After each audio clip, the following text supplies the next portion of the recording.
হযরত শাহজালাল আন্তর্জাতিক বিমানবন্দরের আমদানি কার্গো ভিলেজের আগুনে উদ্বিগ্ন দেশের ব্যবসায়ীরা।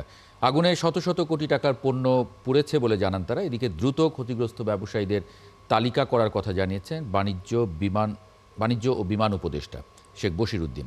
বিস্তারিত শাহিদুজ্জামান সাকিবের রিপোর্টে। দাউ দাউ করে জ্বলছে দেশের প্রধান বিমানবন্দরের গুরুত্বপূর্ণ অংশ আমদানি cargo village.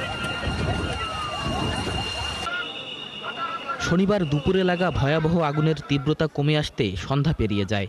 Fire service, police, answer, সামরিক বাহিনীর সদস্যরা নেমে পড়েন আগুন নেভানোর যুদ্ধে।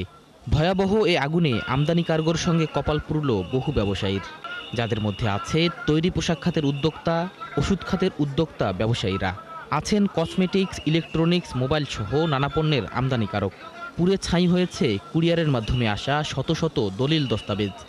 এখানে চায়না থেকে যে আমাদের ইগুলো আসে, জুতা, তারপর আরও অনেক কিছু আসে, ঠিক আছে। এগুলা তো এখন যা দেখতে পাচ্ছি সবগুলাই তো আপনার শেষ। একটা ইম্পোর্টার 30 লাখ টাকার মাল ছিল, আর একটা ছিল 20 লাখ টাকার মাল, আর একটা ছিল 2,80 লাখ টাকার মাল, প্রায় 3 কোটি টাকার মাল। কার্গো ভিলেজের ভেতরে ও অস্থায়ী শেডে রাখা পণ্যগুলো দীর্ঘ সময় দাউ দাউ করে জ্বলতে দেখা যায়। আগুনে পুড়ে যায় কসমেটিক্স, কেমিক্যাল, কাপড়, মোবাইল যন্ত্রাংশ সহ নানা ধরনের পণ্য।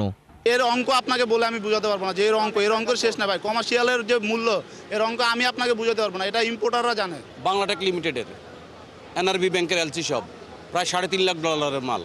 1000 কোটি টাকার উপরে ক্ষতি হয়েছে।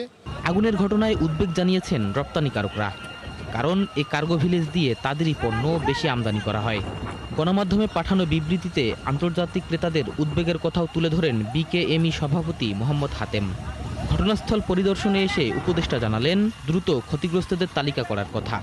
দুর্ঘটনাটা যেখানে ঘটেছে এটা শুধুমাত্র আমদানি কার্গো, রপ্তানি কার্গো আমাদের পরিপূর্ণ আল্লাহর রহমতে নিরাপদ রয়েছে। এয়ারপোর্টের স্বাভাবিক কার্যক্রম যত দ্রুত পারা যায় চালু করা, ক্ষতি নিরূপণ করা এবং একটা সার্বিক সর্বোচ্চ পর্যায়ের একটা কমিটি তৈরি করে এটার দুর্ঘটনার কারণ। আমদানি কার্গো ভিলেজ আবার চালু না হওয়া পর্যন্ত নানা সমস্যায় পড়তে হবে ব্যবসায়ীদের। শাহিদুজ্জামান সাকিব, ৭১, ঢাকা।